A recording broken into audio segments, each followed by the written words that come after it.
സുഹൃത്തുക്കളെ, ബോധ്യത, നാളെ പരലോകമെന്ന ഒരു ലോകത്തേക്ക് എത്തുമെന്ന ബോധ്യത നമ്മളെ ചിന്തിപ്പിക്കുന്നത് നമ്മുടെ വിശ്വാസത്തെ കുറിച്ചാണ്, തൗഹീദിനെ കുറിച്ചാണ്.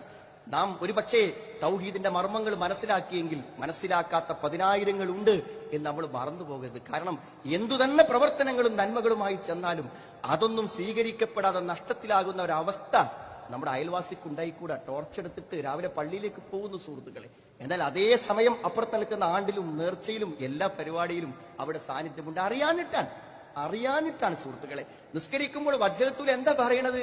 ഇന്ന സ്വലാത്തി വനുസുക്കി വമഹിയായ വമമാതി ലില്ലാഹി റബ്ബിൽ ആലമീൻ.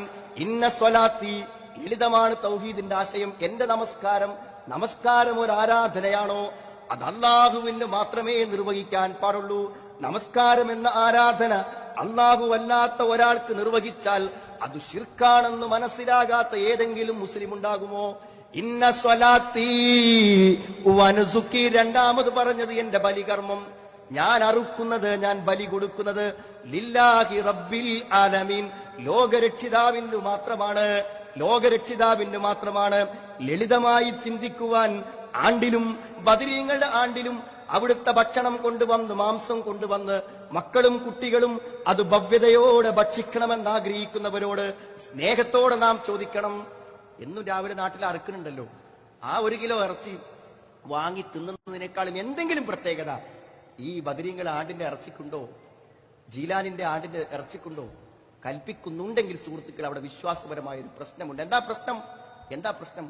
അത് ആരെ പേരിൽ എങ്ങനെ ബിസ്മി ചൊല്ലി അറുത്താലും ആ അറുത്ത മാംസം ഇന്ന ഒരു മഹാത്മാവിന്റെ അല്ലെങ്കിൽ ബദറിൽ പങ്കെടുത്ത മഹാത്മാക്കളുടെ ഒരു ബർക്കത്ത് ആ മാംസത്തിൽ നിന്ന് പ്രതീക്ഷിക്കുന്നുവെങ്കിൽ, ആ ബലിയിൽ പ്രതീക്ഷിക്കുന്നുവെങ്കിൽ അത് ശിർക്കായി. ലളിതമായി പറഞ്ഞു കൊടുക്കാൻ പറ്റിയ കാര്യം. ഖുർആനിലെ ഏറ്റവും ചെറിയ സൂറത്ത് ഏതാ സുഹൃത്തുക്കളെ? ഇന്നാ അഅ്തൈനാകൽ കൗസർ ഫസ്സല്ലി ലിറബ്ബിക വൻഹർ. ഫസ്സല്ലി ലിറബ്ബിക, നിന്റെ റബ്ബിനു വേണ്ടി നീ നമസ്കരിക്കണം.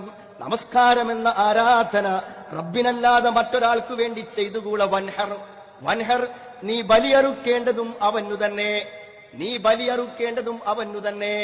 എത്രയാ സുഹൃത്തുക്കളെ? ഒറ്റ റമദാൻ 17 അന്ന് ഒറ്റ ദിവസം എത്രയാണ്, എത്ര ത്യാഗത്തോടെ നോമ്പ് വിൽക്കുന്നത്. ഒരു നോമ്പ് പോയിന് എങ്ങനെ ഫിദിയ കൊടുക്കണമെന്ന് സംശയം ചോദിച്ചറിയുന്ന സാധാരണക്കാരാണ്.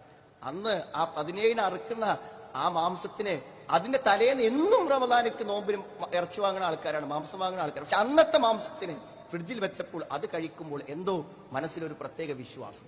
ആ വിശ്വാസം എത്ര അപകടകരമാണ് സുഹൃത്തുക്കളെ. പരലോകം നഷ്ടപ്പെട്ടു പോകും. ഒരുപക്ഷെ ആൾക്കാർ പറയും, എന്തിനപ്പോ എല്ലാരും ഇവിടെ ഇങ്ങനെ പറഞ്ഞ് മുശ്രിക്കാക്കണെന്ന് ചോദിക്കും.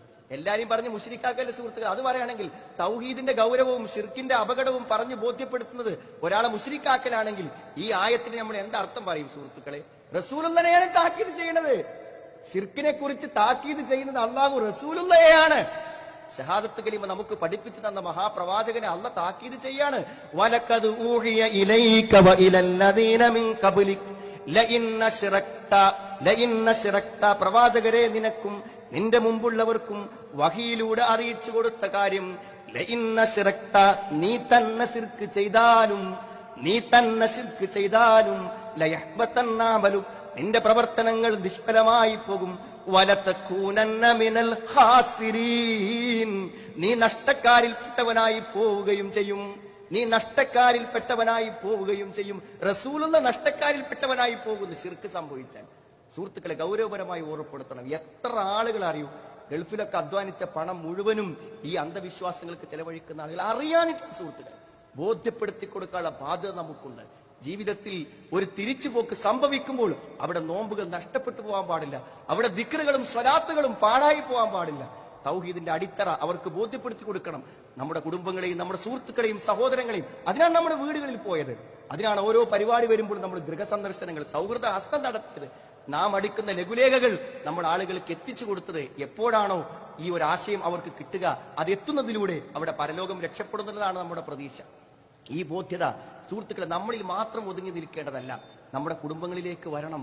കാരണം അതൊരു ബാധ്യതയായിട്ട് അള്ളാഹു ഏൽപ്പിച്ചിട്ടുണ്ട്. എനിക്ക് എന്റെ തടി നരകത്തിൽ നിന്ന് രക്ഷപ്പെടുത്താൻ എത്ര ബാധ്യതയുണ്ടോ അതേ ബാധ്യത എന്റെ മക്കളും എന്റെ ഭാര്യയും നരകത്തിൽ എത്താതിരിക്കാൻ